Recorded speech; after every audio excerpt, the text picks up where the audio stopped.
Top 10 best old money fragrances for men. So I know there's been this whole big debate between old money and new money. Old money is about embodying, proper etiquette, having an ingrained knowledge of wealth management. And it's a totally different aesthetic, as far as the clothing is concerned. And of course, now it's spilled over into fragrance. These are ones that, in my opinion, embody an old money aesthetic, or they have old money vibes. I'm excited to share this list with you in just a moment, so make sure to stay tuned.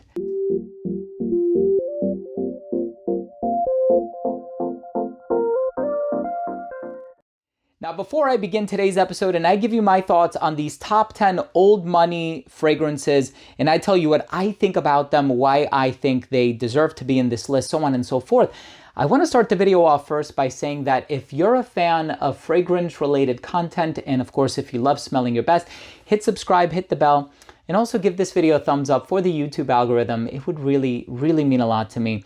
So, of course, the old money aesthetic is all about having an ingrained knowledge of wealth management. It has everything to do with the whole vibe, the way you carry yourself, so on and so forth.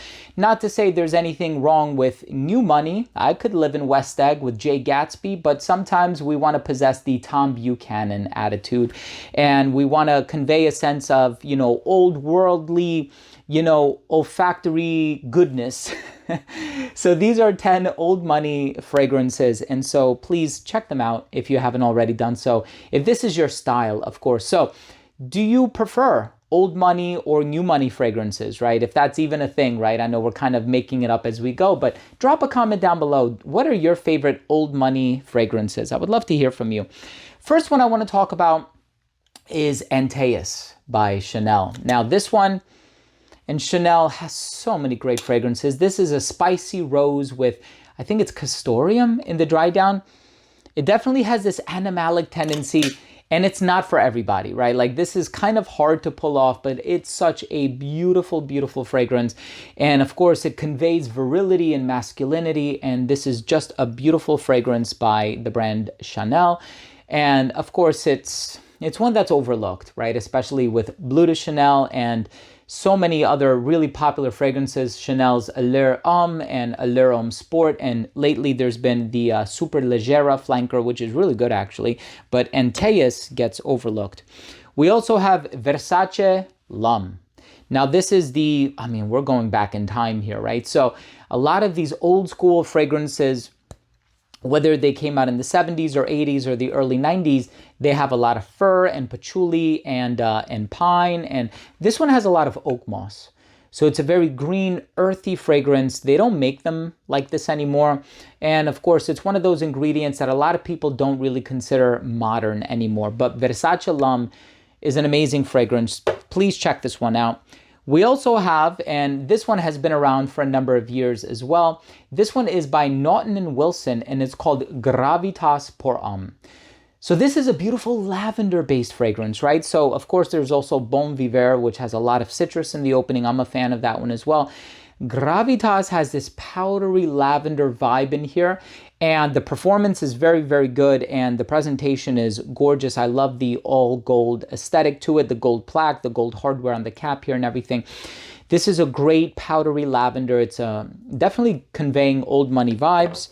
And then, of course, speaking of powdery lavender fragrances, I should probably mention this one next. So I'm going to rearrange this list, very impromptu. Sartorial by Panaligan. Beautiful fragrance by perfumer Bertrand Duchaufour out of Paris. And this one is just so classy, so elegant. This is the person sitting at the table, and he has his wits about him. He has proper manners with everything that he does. He's always dressed to impress, and he just conveys himself with this sort of effortless elegance, if you will. This is a beautiful scent. Now, of course, by Tom Ford, Grey Vetiver. Right? And I thought about this too, like what Tom Ford fragrance gives off old money vibes? And it's just hard to find anything that tops Grey Vetiver. Grey Vetiver is an amazing fragrance, and it's one for the CEO.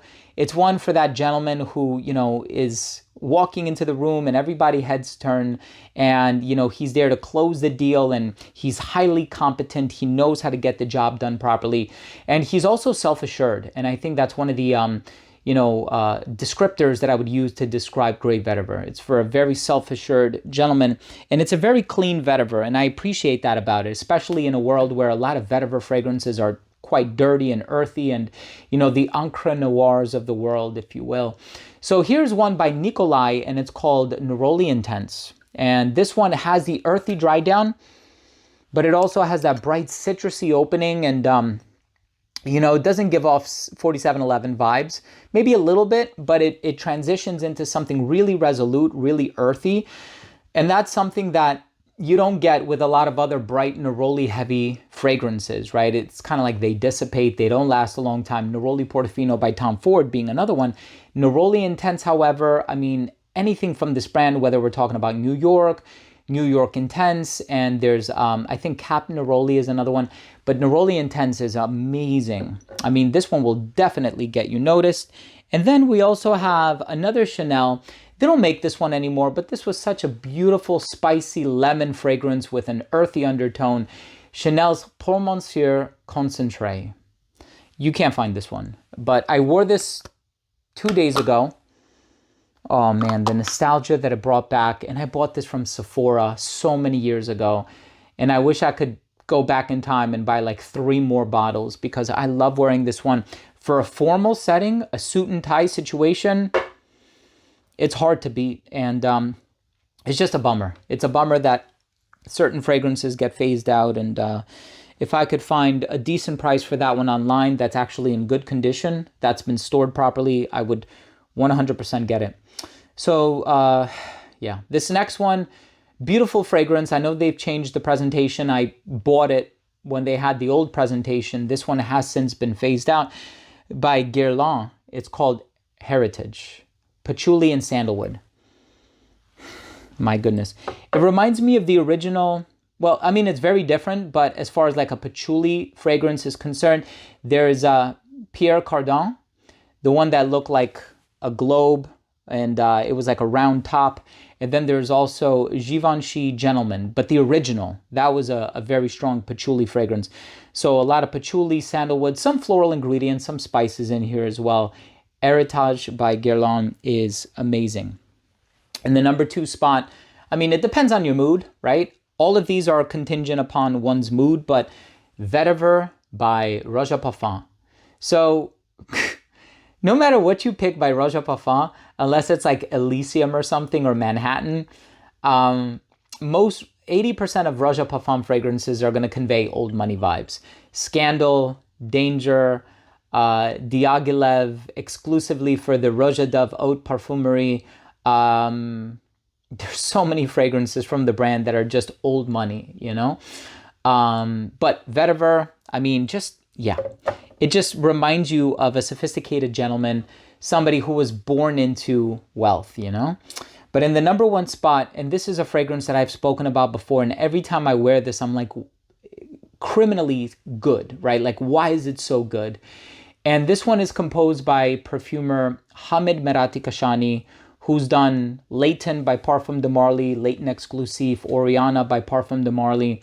This guy is amazing. He makes some really, really long-lasting fragrances. He's based out of Dubai, and he's incredibly talented. This is actually his wife's brand. So his wife came up with this brand. I think they have 6 fragrances as of now. And this is the one that I always go back to. It's based out of Italy, the brand itself. And this one, it's earthy in the dry down, but it's also very bright and citrusy in the opening. When you look at the presentation, it looks more new money-ish, but you smell it and you're like, whoa, this is like very classy, very elegant. And so I'm glad I picked this one up when I did. It's a little harder to find, although it's becoming easier to find, and I'm very happy about that. But this one from the brand Fabbrica della Musa is called Sette Miglia. Try this, please. The citrus, the earthy accents in the dry down. What a beautiful fragrance. I sprayed it again right before I shot this video just to remind myself. And I'm like, this is so, so, so good. Anyway, what's your favorite old money fragrance? Or as a bonus, if you also want to tell me what is your favorite new money fragrance, drop your comment down below. I always love the interaction. And of course, if you took anything of value from today's episode, I would really, really appreciate it if you would consider supporting the channel by clicking subscribe, hitting the bell and giving this video a thumbs up. It would mean the world to me. Thanks again so much for watching. I love you all from the bottom of my heart, and we'll see you tomorrow with a new episode. Bye.